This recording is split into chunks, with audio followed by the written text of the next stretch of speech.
Hello and welcome to Rewatch. Today we'll be taking a second look at Titan AE. Titan AE came out 16 years ago in June of 2000. Apparently the film got mediocre reception at best, but you could have fooled me. Because ever since the first time I saw it on VHS tape, Titan AE has honestly remained one of my most favorite sci-fi films ever. And even after rewatching it years later, I have no reason to change my mind. For one thing, Titan AE isn't tied to any sort of mega franchise or cinematic universe, which is actually quite refreshing. It stands completely on its own with a totally unique and imaginative world. The film is set years after an alien race has destroyed Earth. The film's main character is a boy who has grown up without his father because they were separated during the destruction. However, his father was the leader of a project that could be the last hope for mankind, known as the Titan Project.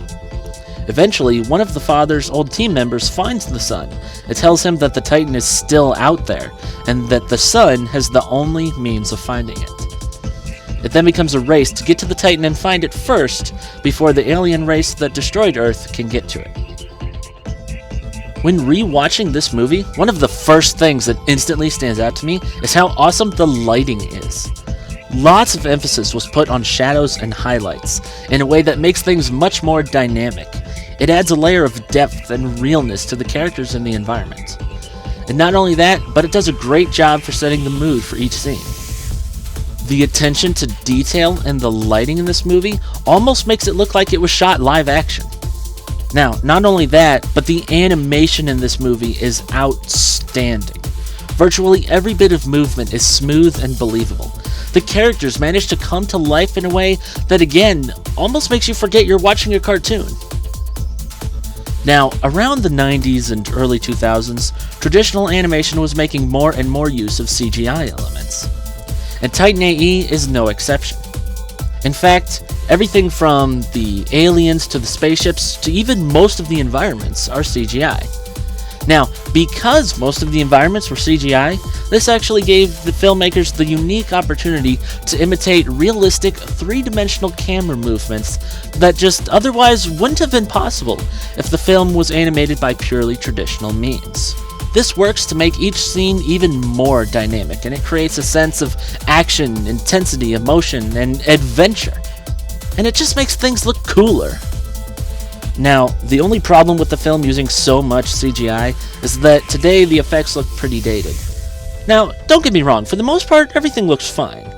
But there are some times where it painfully sticks out, and it just really draws you out of the experience and breaks the illusion that the other elements of the film have been working so hard to achieve.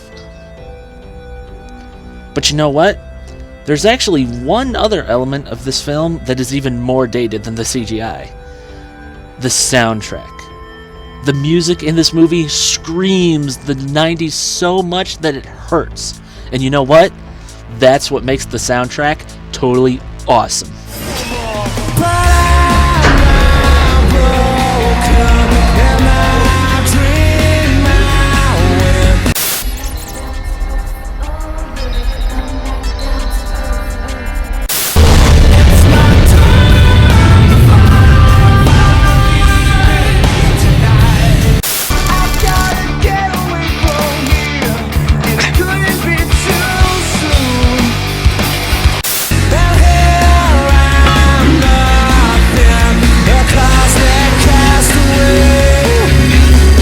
The characters in this movie are what make the story interesting. They're all likable, and the banter that they have back and forth is enjoyable and entertaining. And how could I mention the characters in this movie without talking about Goonie, who is quite possibly the best crazy scientist ever. Does this look familiar? Do you know what it is? Neither do I. I made it last night in my sleep. Apparently I used Gindrogak, highly unstable. I put a button on it. Yes, I wish to press it, but I'm not sure what will happen if I do. I'm sorry, but that's just awesome. I mean, how many other scientists do you know in pop culture that could build a potentially galaxy-shattering device in their sleep? Tell you a secret, this guy's nuts. Now, part of what makes the character so great is the voice acting. I mean, this movie has a stellar cast. Get it? Space. Stellar? I mean, you've got the likes of Matt Damon, Bill Pullman, Drew Barrymore, and other notable actors. IMDb says the movie was directed by Don Bluth. Funny, that name doesn't sound very familiar. Oh, that's weird. He doesn't even have a profile picture. Wait, this guy started out as one of the chief animators at Disney. He's gone on to direct The Secret of Nim, An American Tail, The Land Before Time, Rockadoodle, The Pebble and the Penguin. You're telling me the guy who made this, look how we get along together, made Titan AE? Yeah, I totally see the resemblance. Now, I didn't mention them all, but this guy actually has a lot of memorable films under his belt that give him a lot of street cred in the world of animation.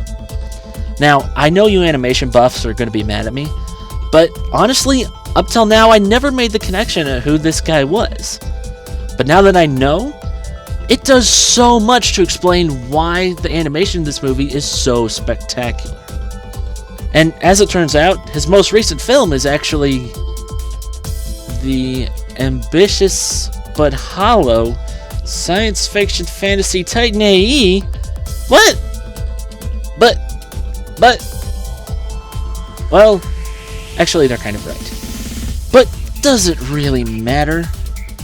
I mean, this film does such a good job of reeling you in with its sense of imagination and excellent production values. Does it really need a gripping story? Sometimes it's not about having your mind boggled or having your emotions played with. Sometimes it's just about the adventure. This is a movie that's just fun to watch. The animation and world building are both incredible, and an enjoyable sense of adventure is ever present. Titan AE is a movie that never gets old or ages, no matter how many times you rewatch it. Except for the soundtrack, that is.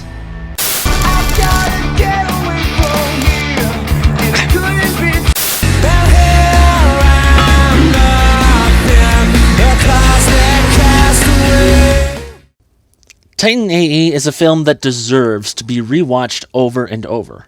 On that note, it's time to rewind and rewatch.